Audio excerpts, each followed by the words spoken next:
Vamos lá. Módulo 9, revisão de saúde mental. Então, considerando as disposições acerca da rede de atenção psicossocial, analise as afirmativas a seguir. Então, uma das diretrizes para o funcionamento da rede de atenção psicossocial é o desenvolvimento de estratégias de redução de danos. Então, alternativa A. Olha 2. Atualmente, o conceito que abarca ações e políticas públicas voltadas para prevenção. O que é redução de danos? É exatamente isso. Prevenção de problemas com drogas e álcool. Tá bom? Então, isso aqui é muito importante. Que é intitulado redução de danos. Tá bom? Na questão 3, coloca-se que para o profissional de saúde, a finalidade principal das estratégias de redução de danos para os usuários de álcool e outras drogas deve ser o quê? A redução das consequências adversas do uso indevido de drogas. Tá bom? Então, não é eliminação da droga, imposição de normas, nada disso. Nem repressão ao tráfico. O nosso objetivo é redução das consequências adversas do uso de drogas. Indevido, né? Essa é uma questão de concurso público, então vamos lá. Transportado por familiares, um menino, né, de 16 anos, com história de dependência química, chegou ao CAPS, apresentando agitação, paranoia extrema, com ideia de perseguição, que ao exame físico o enfermeiro constatou temperatura que sai de 40,1 graus, pulso, né, 124, batimento por minuto, arrítmico, pressão arterial 132 por 86 milímetros de mercúrio e midríase, pupilas dilatadas. Frente aos sinais e sintomas apresentados, o enfermeiro deve solicitar avaliação médica, suspeitando tratar-se de um caso de intoxicação ou overdose pelo uso da cocaína. Considerando o caso apresentado, julgue os seguintes, né, próximos. Então, 5. Controlar as vias aéreas, sinais vitais, garantir boa oxigenação, manter acesso venoso, prevenir aspirações, são medidas a serem adotadas a esse paciente? Sim. Além da indicação da terapêutica com naloxona. Então, está certo. A 6. A abordagem clínica recomendada a esse paciente inclui a descontaminação com carvão ativado? Não é o caso, tá bom? A oximetria de pulso é um importante método invasivo? Não é invasivo. Para a avaliação de hipoxemia, contudo, no caso em questão, a saturação de oxigênio encontra-se dentro da faixa da normalidade. Então, é só porque esse método não é invasivo, então está errado. 8. Dado o quadro clínico do paciente, pupilas midriáticas e ruídos hidroaéreos aumentados são alterações esperadas nos exames realizados? Não. No caso, a ausculta normal. Seria o esperado. 9. Paciente com um quadro clínico semelhante ao do paciente, no caso, apresenta comumente sinais vitais? Taquicardia? Sim. Frequência respiratória? 20 respirações por minuto? Sim. Temperatura aumentada? Sim. Pressão arterial aumentada? Não. Então, a alternativa é errada. 10. Homem de 47 anos, hipertenso, comparece à unidade básica de saúde para a retirada de pontos no membro superior esquerdo. Durante o procedimento, a enfermeira identifica que o paciente apresenta delirium tremens, decorrente da abstinência alcoólica e põe em prática a abordagem da redução de danos para o cuidado desse usuário. Sobre a abordagem da redução de danos, destinada a usuários de álcool e outras drogas, considere as afirmativas abaixo. 1. Fundamenta-se na valorização do desejo das possibilidades dos sujeitos, não sendo exigência a abstinência das drogas. Tá certo? Né? Nós temos que reduzir o quê? Tentar abordar com a finalidade de redução das consequências adversas. Né? Não é exigir que saia álcool e assim por diante. Enfim. 3. Caracteriza-se como uma abordagem menos normalizadora e menos prescritiva? Sim. É uma abordagem humanizada, é uma abordagem holística, certo? Ver o paciente como um todo, seu contexto, família, e ter um diálogo e uma escuta qualificada, direcionada, então, para o bem-estar geral do paciente e redução das consequências adversas, no caso aqui do uso indevido do álcool.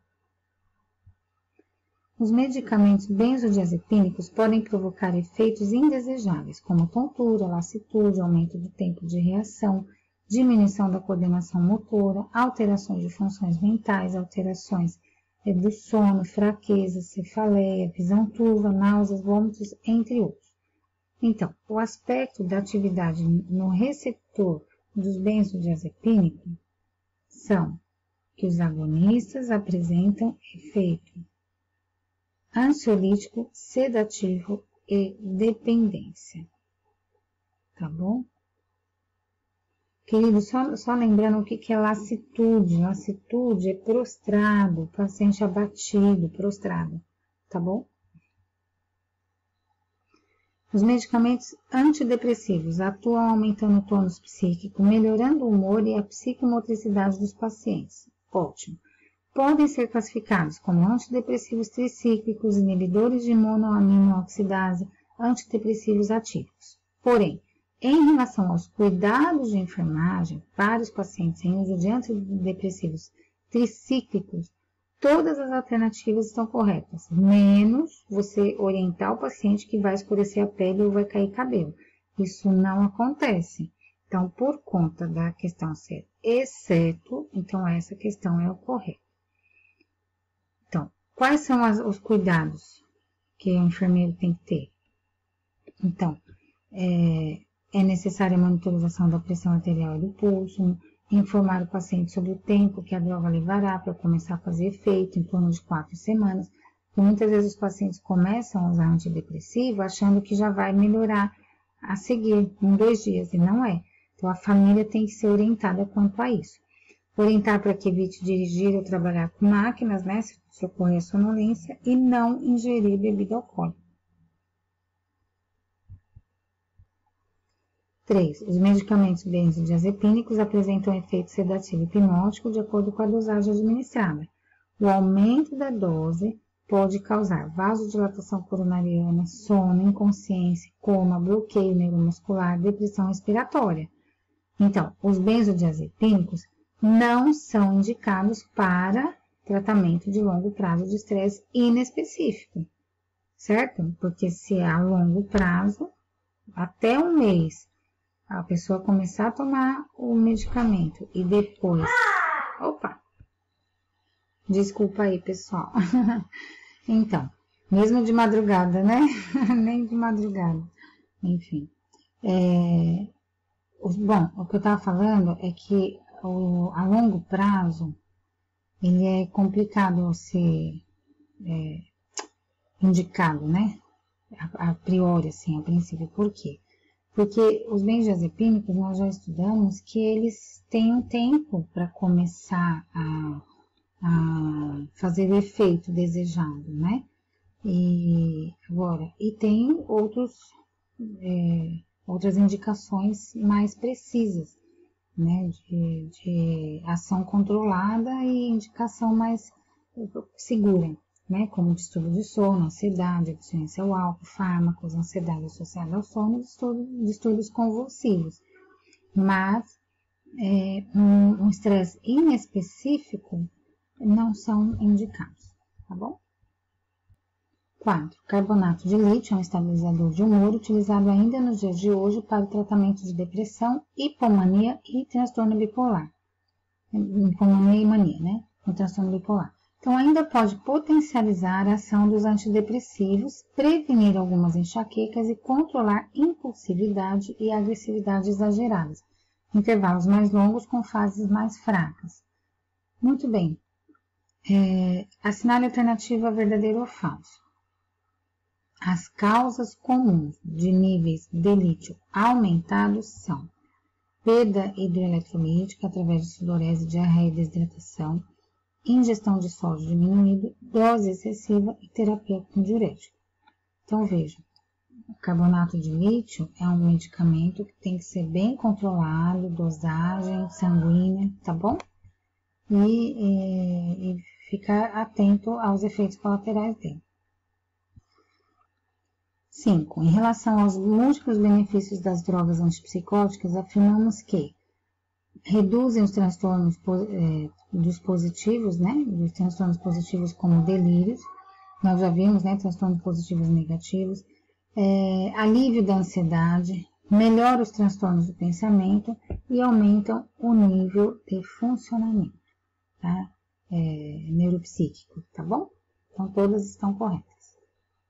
6. Os antipsicóticos são classificados em sedativos, atípicos e típicos. Então, todas estão corretas. Vamos lá.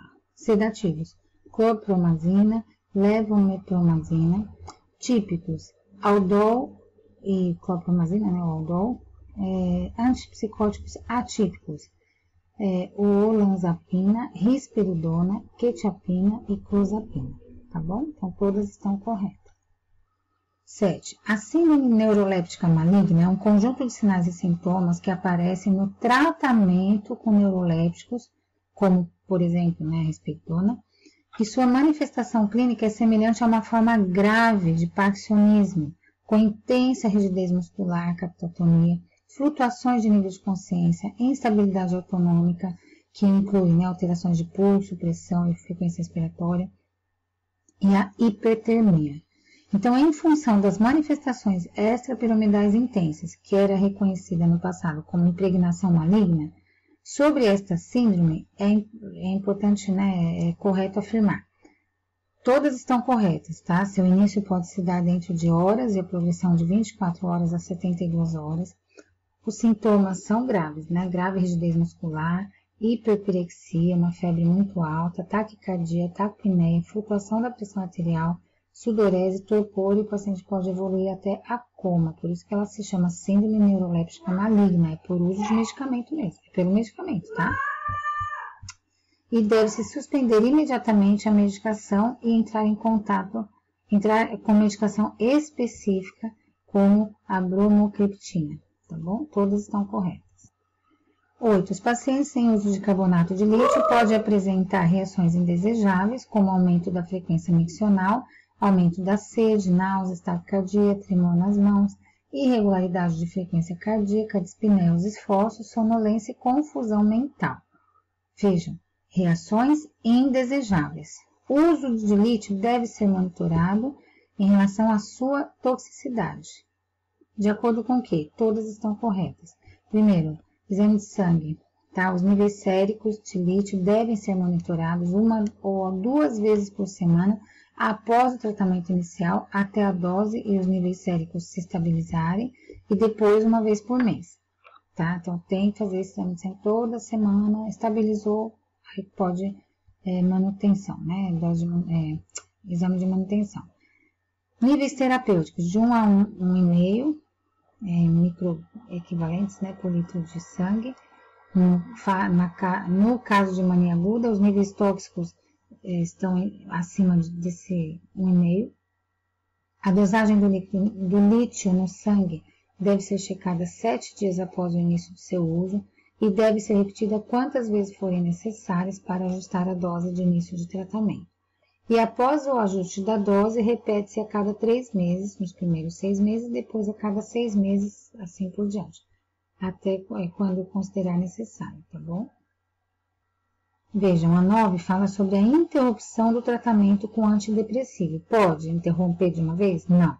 Por quê? Porque pode causar perturbações gastrointestinais, náuseas, vômitos, dores, diarreia, anorexia, insônia inicial ou média, acompanhado de sonhos e pesadelos, hipomania, ataque de pânico, delírio, arritmias cardíacas, alterações motoras como a cataxia e parkinsonismo.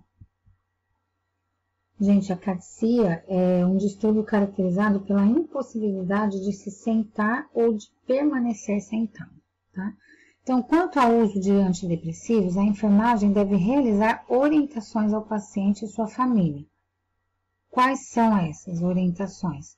Todas as que estão aí menos a E. Então, a E incorreta é a alternativa a ser assinalada, né? Que apenas nas primeiras semanas o paciente deve usar o antiparkinsonismo. Não. Então, não se fala isso como orientação, tá bom?